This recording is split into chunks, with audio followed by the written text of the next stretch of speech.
मेरा नाम है हरिया, मैं काम करता हूँ बहुत बढ़िया, खाता हूँ खाना और रोज गाता हूँ गाना। अरे यार, आज तो बहुत देर हो गई। इस खतरनाक जंगल को देखकर तो मेरे हाथ पैर ठंडे हो गए हैं। अगर मैं वक्त पर गांव नहीं पहुंचा तो मालिक बहुत नाराज हो जाएंगे। तभी हरिया को एक आवाज सुनाई देती है। सुनिए हरु जी। अरे, ये आवाज किसने दी? तभी हरिया को सामने कुछ दूर एक औरत खड़ी दिखाई देती है। अरे भाई, ये औरत अकेली इतनी रात को इस जंगल में क्या कर रही है? चलकर पूछना पड़ेगा। फिर हरिया अपनी बैलगाड़ी उस औरत के सामने लाकर रोक देता है और उससे पूछता है। अरे सुनिए, आप इतनी रात को इस खतरनाक जंगल में अकेली क्या कर रही हैं? तभी वो औरत मीठी आवाज में कहती है, अरे हरु जी, आप आ गए। मैं कब से आपका इंतजार कर रही थी। वैसे तो यहाँ से काफी लोग गुजर चुके हैं, लेकिन मैं खास आपका इंतजार कर रही थी। अच्छा, तुम सच कह रही हो? मुझे तो यकीन नहीं हो रहा है। वो क्या है ना, आज तक किसी ने मुझसे इतने प्यार से बात नहीं की। हाँ हाँ हरु जी, मैं सच कह रही हूँ। अब देर मत करिए और जल्दी से मुझे मेरे घर तक छोड़ दीजिए। हाँ हाँ, कौन सी बड़ी बात है, अभी छोड़ देता हूँ। आप मेरे पीछे बैलगाड़ी में बैठ जाइए और मुझे रास्ता बताते चलिए। फिर वो औरत हरिया की बैलगाड़ी में बैठ जाती है और हरिया बैलगाड़ी हाँकता हुआ आगे चल पड़ता है। फिर उस औरत के बताए हुए रास्ते पर चलते चलते हरिया बैलगाड़ी लेकर एक काली गुफा के आगे आकर रुक जाता है। हरिया उस औरत से पूछता है, हाँ देवी जी, आपका घर कहाँ है?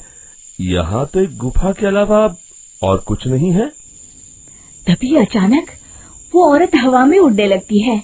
देखते ही देखते उसका सुंदर रूप एक डरावनी चुड़ैल में बदल जाता है और वो जोर जोर से हंसती है। अरे तू तो एक नंबर का बेवकूफ निकला। तू तो बड़ी आसानी से मेरी बातों में आ गया। अरे मर गया रे, ये तो एक चुड़ैल है। हे भगवान बचा ले, ये तो बड़ी डरावनी दिखाई दे रही है। और फिर अगले ही पल हरिया की बैलगाड़ी में रखा सारा सामान हवा में उड़ता हुआ उस काली गुफा के अंदर चला जाता है और वो चुड़ैल भी उस गुफा के अंदर जाकर कहीं गायब हो जाती है। हरिया ये नजारा देख बुरी तरह घबरा और परेशान हो जाता है। अरे, ये चुड़ैल तो मेरा सारा सामान लेकर गुफा में गायब हो गई। अब क्या होगा? अगर मैं गांव खाली हाथ गया तो मालिक मेरी अच्छी खबर लेंगे। मेरी इस बात का कोई यकीन भी नहीं करेगा। फिर आखिर वही हुआ। हरिया के मालिक चंपक सेठ को हरिया की किसी भी बात पर रत्ती भर भी यकीन नहीं हुआ। चंपक सेठ को लगा हरिया झूठ बोल रहा है और उसने ही लालच में आकर सारा सामान हड़प कर लिया है।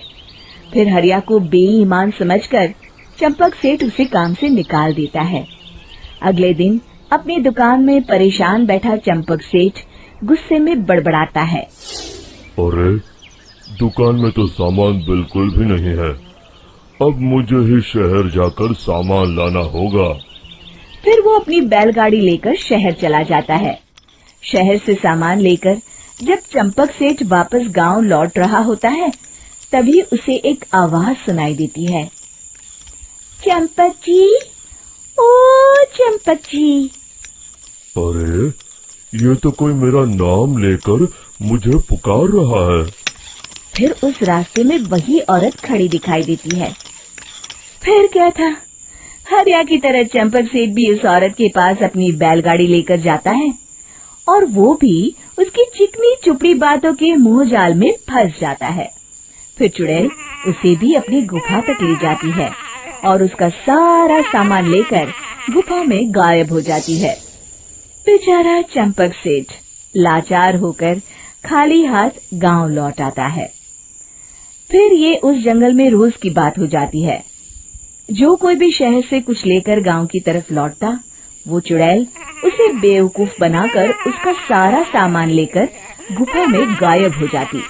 एक दिन हरिया एक लकड़हारे को उसी जंगल की तरफ जाते हुए देखता है। फिर हरिया उसे रोकते हुए कहता है, अरे भाई, क्यों अपनी मौत को दावत दे रहे हो? मेरी बात मानो, आगे जंगल में मत जाओ, वहाँ एक बड़ी भयानक चुड़ैल रहती है। लकड़हारा हरिया की बातों को नजरअंदाज करते हुए कहता है, अरे भाई, मुझे पहले ही बहुत देर हो चुकी है, मुझे जाने दो भाई। शाम तक लकड़ियाँ काट कर शहर के बाजार में बेचना है। तुम अपनी ये कहानी किसी फुर्सत में बैठे इंसान को सुनाओ, मैं तो चला। इतना कहकर लकड़हारा वहाँ से आगे जंगल की तरफ चला जाता है। फिर अगले दिन गांव के मुखिया के घर के बाहर बहुत सारे लोग जमा हो जाते हैं।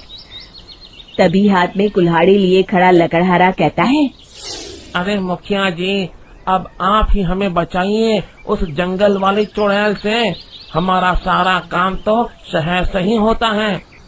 अरे मुखिया जी, उस चुड़ैल की वजह से तो मैं पूरी तरह बर्बाद हो गया हूँ। हम सबको मिलकर उस चुड़ैल का कोई इलाज करना पड़ेगा। तभी भीड़ में खड़ा वीरा कहता है, आप लोग चिंता मत करिए, कल से वो चुड़ैल किसी को नहीं लूट पाएगी। मेरे पास एक बहुत अच्छी तरकीब है। तभी चंपक सेठ उसका मजाक उड़ाते हुए कहता है, अरे तेरा नाम वीरा है तो क्या हुआ? तूने अभी उस चुड़ैल को देखा नहीं है? जाकर अपना काम कर, बड़ा आया। तब मुखिया जी कहते हैं, नहीं चंपक सेठ, मुझे लगता है हमें इस लड़के को एक मौका देना चाहिए। फिर सभी गांव वाले मुखिया जी की बातों से सहमत हो जाते हैं और वीरा शाम को एक बैलगाड़ी में कुछ सामान लादकर उस जंगल की ओर चल देता है। वीरा, ओ वीरा, कहाँ जा रहा है? तभी वीरा मुड़ के देखता है, वही चुड़ैल एक औरत के रूप में खड़ी है। अरे बहन जी, मैं आपको ही ढूंढ रहा था। देखिए, मैं आपके लिए क्या लाया हूँ। हैं? अरे वाह, तो खुद मेरे लिए इतना सामान लाया है। तू ही अकेला गांव में समझदार है। जरा देखो, मैं भी खोल के, बड़े भूख लगी है। जैसे ही चुड़ैल उस सामान पर से कपड़ा हटाती है, एक भगवान शिव की तेज रोशनी उसके अंदर मूर्ति से निकलती है और चुड़ैल अपने असली रूप में आकर जलने लगती है। अरे मैं जल रही हूँ, बचाओ! बचाओ! ओम नमः शिवाय, मर गई मैं! देखते ही देखते वो चुड़ैल राख के साथ उड़ जाती है और सभी गांव वाले भी वहां जाते हैं। शिक्षा बुराई पे सदा अच्छाई की ही जीत होती है।